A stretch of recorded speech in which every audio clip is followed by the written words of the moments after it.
If you think speaking Portuguese is easy because you speak Spanish, think again. I can always spot a Spanish speaker a mile off, and that's because there are some really important differences with rhythm and pronunciation between Spanish and Portuguese.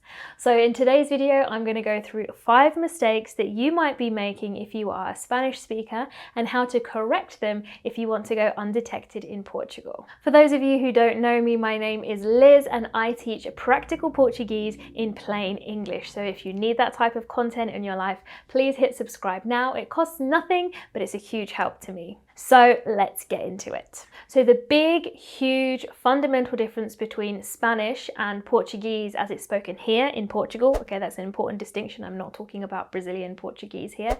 And that big difference is the rhythm. Spanish is what we call a syllable timed language, meaning that we're going to give equal emphasis to all of the syllables. So in the sentence, ¿Dónde estás?, we have 4 syllables. Portuguese, on the other hand, is stress timed. So we're not going to give equal emphasis to all of the syllables. We're going to stress some, and some of the syllables are going to get completely swallowed up.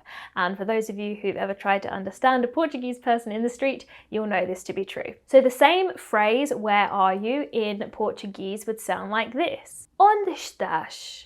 So we only have 2 points of stress there.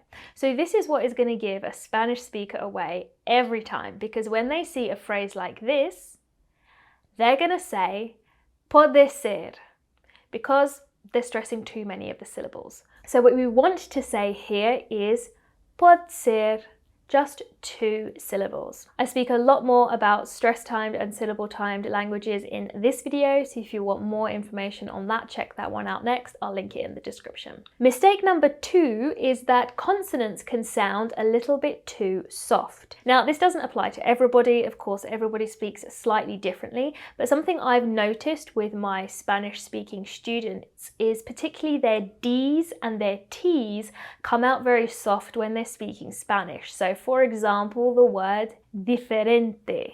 Now you can see when I was pronouncing that in Spanish, the D and the T, I was actually bringing my tongue really close here into my teeth, and that was making de, te much softer. But in Portuguese, we can have a bit more bite on these, okay? We can put our tongue on the roof of our mouth, a bit further back from the teeth, so that it's not quite as soft. So the same word would sound like this: diferente.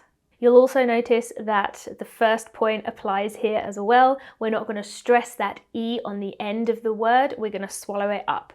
Diferente. Give it a try yourself and see if you can hear the difference. So that's the consonants, but what about the vowels? Well, mistake number 3 that Spanish speakers usually make is by opening up too many of the vowels. This is what is going to be really common in Spanish.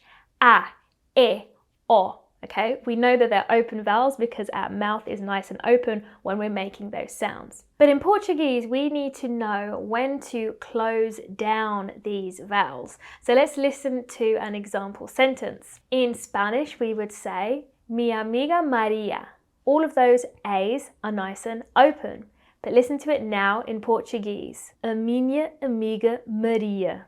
Can you hear the difference? It's a small change that makes a really big difference, so give it a try. If you're a Spanish speaker and this is giving you light bulb moments, please comment yes in the comments and make sure you download my free pronunciation guide that is also linked in the description to help you perfect these sounds. Mistake number 4 is mispronouncing S in Portuguese. Now in Portuguese, we actually have 4 different phonetic sounds. S, Z, sh, and j. So casa in Spanish becomes casa in Portuguese. Mismo in Spanish becomes mesmo in Portuguese. Español in Spanish becomes español in Portuguese. These will take a lot of practice to get right, but they will make you sound so much more Portuguese. The final mistake is not related to rhythm or pronunciation, it's related to vocabulary. A ton of vocabulary is the same, and you'll be pronouncing it correctly if you've been paying attention in this lesson. For example, casa, mesa, senhora, cabeça, olá. But I recommend you keep a running list of the vocabulary that is completely different that's going to trip you up. For example, cadeira, caneta, lixo, carro, cão. Every time a word pops up that surprises you, make sure that you write it down and use it as quickly and as often as possible to really drill it into your brain. So I hope you're feeling much more confident now that you can speak Portuguese rather than Portunhol. Watch this video next for more tricks to help you make that transition over from Spanish to Portuguese.